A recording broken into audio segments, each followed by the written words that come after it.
excited about today's episode because we are going to talk about something near and dear to my heart, music. And even though I can't sing, I incorporate music in all of my speech and therapy sessions. But the research is really growing every single year and indicating that adding music to your speech and language therapy session will help diverse populations of preschool to elementary age children in improving their communication skills. So when I say diverse populations of children, we're talking about the children with autism, but also the children with developmental language delays, with speech sound disorders, children also with childhood apraxia of speech, children with cleft palate, dysarthrias.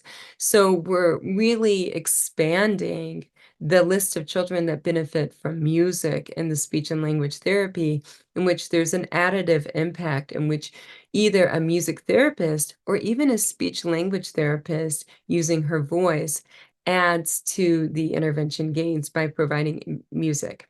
Now, I'm going to be honest with you. This research is single case study research.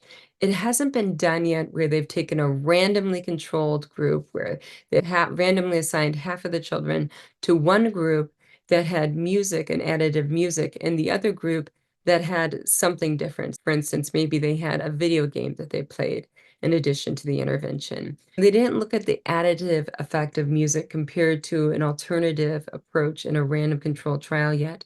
However, the number of single case studies is growing. And what's neat about these single case studies is they're showing substantial gains. And these substantial gains are global. They're not only in communication, they're also in socialization, in movement, executive function, other areas of treating the whole child.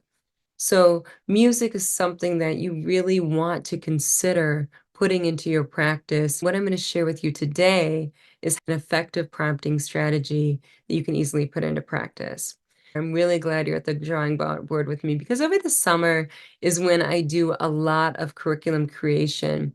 And that is really when I take the time to evolve my practice and do something different. So in my SIS membership, moving forward into this next school year, music is going to become a more important component that doesn't take away from all of the other great things that we're doing, but simply adds to it. The SIS membership is also going to be evolving next year to have a nice added component that simply makes the intervention more educationally rich.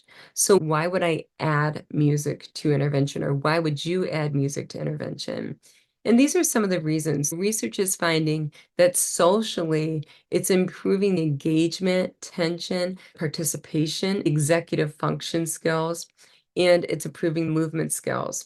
When you add this music component, the children are showing increased independence in motor planning, motor programming, and completing tasks independently. Music improves language comprehension. It's improving not only the phonological awareness of language and language comprehension when you add music to it, but also verbal working memory, that ability to hear something and then yourself express it in your own manner. Lastly, they're finding that music, especially with children with childhood apraxia of speech, and these are small case studies, but it's improving the speech motor planning, the motor programming, and the execution. So this has helped children who have motor coordination difficulties, just like in the body, those that have motor coordination difficulties in the body, with the motor planning, with the motor programming, and the execution. So music is very, very powerful, and it's beneficial in more ways than one. So what I'm going to do is I'm going to leave you with a prompting strategy in how you can use music in your therapy tomorrow. Okay. So these are going to be 3 tips. These are the 3 tips. That's all you're going to need to know in order to incorporate music in a meaningful manner into your speech and language therapy. So I put them into the movement activities. I have complex treatment targets because challenge does create change, and the research is indicating it's not just for children with phonological disorders, it's for children with speech motor disorders, it's for children with childhood apraxia of speech, it's for children with the dysarthrias. So everyone is benefiting from more challenging treatment targets. Now, with those challenging treatment targets, what I have is a movement break after that, a movement activity that is task-oriented in nature. And I've spoken about that before. When the children are moving in a task-oriented movement therapy activity, what happens, you have an increase in dopamine levels.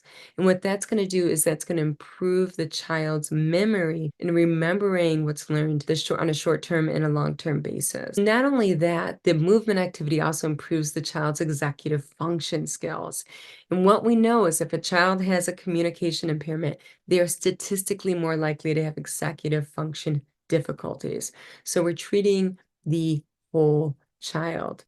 What I like to do is think, what is the child's speech and language target? And I make a song about that using a catchy tune. So use a tune that the children know, like Twinkle, Twinkle, Little Star, and make your own song with the speech and language target. It's much easier than think because what you're doing is you're doing the refrain of the song. You're repeating that catchy, rhymey refrain of the song. So for instance, if I was doing an activity where they're making a shape's crown and I was going to sing a song about it, I might go ahead and sing like a song like the king's crown has lots of jewels, has lots of jewels. And then I would say, the king's crown has, if the child's holding a circle, I say a circle. The king's crown has a circle. The king's crown has a circle on the king's crown. On the king's crown. So that would be the song. And then the next time the child picks a triangle, the next time the child picks a heart, it's always going to be that same refrain. I'm going to begin it with the same beginning, and then I'm going to end the tune with the same end. And in the middle, I'm going to have whatever that specific item is in the task-oriented movement therapy activity. Those are the songs that I create. They're very repetitive, which are good for the children, especially the beginning and the end. The middle will change depending on the object they're carrying in their hand at the time. So we have that repetition, repetition, repetition. What I want you to think about is use your voice. You don't have to use a video. You don't have to use someone else's singing. You don't have to use an instrument. Use your own voice. And the reason I encourage you to use your own voice is because you're going to be moving and using your cues and using your lips and using your gestures, and it's all going to come together. So I encourage you to use your own lips, your own voice. I work with children with autism. And I know that many people have said, well, children with autism, they have perfect pitch, claims that aren't research backed, but some children with autism do have hypersensitive ears. However, the children with autism do not seem to mind the fact that I'm tone deaf. I think they like it because I'm always singing on the same note. They're like, oh, this is really comforting. She's not like up and down her pitch. It's just always the same. I'm totally monotone. They like my singing. Over the years, no child has had a problem with my singing. Of course, there's a variation with children. And the children have benefited from it. It's okay if you can't sing. It's okay if you're monotone like I am or tone deaf. Just do it. The children are going to love it. So use your own voice and draw attention to your lips with exaggerated lip movements, with exaggerated intonation, the parentheses that we spoke about before, the over dramatizing and is bringing attention to your communication and using big gestures. As I've always said, when you're doing this, when you're doing speech therapy, pretend that this person is in the row ZZ, the last row in an auditorium, and you don't have a mic. You need to overact. You need to overexpress everything. Of course, there are children with sensory issues where I don't want you to be loud with them. I don't want you to be over the top with them. Not that I haven't done that, I've made that mistake. Sensitively responding to individual children, of course. The first tip, getting back to that, is repeat the same target in the beginning and the end. You have that middle refrain where you use the individual item that's going to change, and you base it on a catchy tune. Then the second tip is use your own voice, even though you can't sing. You don't have to be Judy Garland. You don't have to be Mary Poppins. Use your own voice. It's okay if you can't sing, and use it as a primary instrument. Can you, of course, add a ukulele, add drums, add instruments? Of course you can, but I encourage you to just make sure that doesn't distract from your voice, your mouth, your gestures. You're the primary instrument. You're the focus for the child. Now, what are we going to do next is we are going to use an approach where we provide all the singing and all the support. And what we're going to do is we're just going to back up. So, for instance, if I'm singing the song Twinkle, Twinkle, Little Star, it would be like this: Twinkle, twinkle, little star, how I wonder what you are. Then after that, I'm going to take out the end of R. So I would sing it like this: Twinkle, twinkle, little star, how I wonder what you are. And I would start the song off and I'd make the R gestures with my hands and I'd give them time to perceive what I'm saying and time to join me in. Now you're going to see this a lot in my speech sound disorders textbook. There's over 100 video clips in that book. You're going to see how we go really slowly, use gestures, and we give the child time to join us in the word. So in this technique, the first thing we're going to do is give them the whole model. Then after that, we're going to take a step back, half a step back, and we're going to say the beginning of the word, and we're going to slowly do it and let them join in.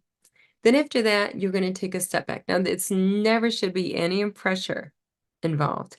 And if in 3 to 5 seconds, if they don't join you and you think they felt pressure, just finish it yourself.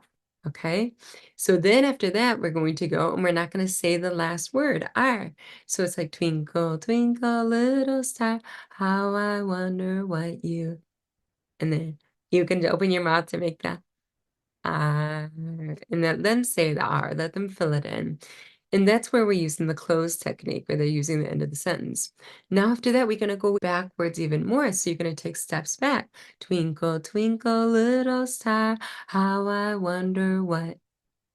And then they're going to say, you are. So you're going to go backward, back, whatever seems natural for the child. The child does not finish it. You just go ahead and finish it within 3 to 5 seconds.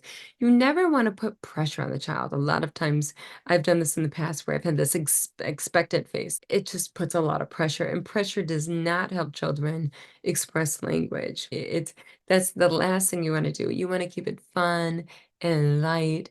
And it's one of those things where you're just offering an opportunity for them to join you. You're just holding your hand out. I think of it as partners in figure skating. We're partners in this. I'm going to hold your hand throughout it. And then after that, I'm going to let you do the twirls on your own. As you get better and better at it, you can independently do the spins on your own without my assistance. So think of it as more of a dance partnership in which, as you practice and you practice and you practice, they can independently do the move on their own. That is basically the simple way I want you to think about adding music into your speech and language therapy. What you're going to do by doing so is not only you're going to improve the speech, motor, programming, and planning, you're also going to improve the language comprehension, language expression. You're going to improve the executive function skills. Of course, when I say this with a grain of salt. This is not generalizable statistical information. These are studies of less than 6 children, for instance, where they found this small group of children made significant gains in more than one area across domains when you added music to speech and language therapy. Some of these studies were done with music therapists, and some of these studies were done with speech pathologists singing and adding song to their speech therapy. I'm going to say goodbye to you here from Portugal. The castle I'm coming from is actually called the Tower of Poets, and the Tower of Poets is from the 1300s. It's really amazing. It's the original stonework from the 1300s. So we have these huge tablets of stone on the floor and the walls that are about a yard long, and they're a few feet wide. So if you ever go to Obidos, Portugal, I encourage you to check out the Torre de Manes, which means the Tower of Poets, and it's connected to the castle, the Aviles Castle. Have a wonderful day. I will see you back next week back in the United States. Next year, my Chinese audience, invite me to China. We got to celebrate the Speech Sound Disorders book translated into Chinese. And I would love to do a talk there in China. I want to see China next year and bring my listeners to China. For the time being, I want you to roll up your sleeves and make the world a better place, one child at a time. You are always going to be first.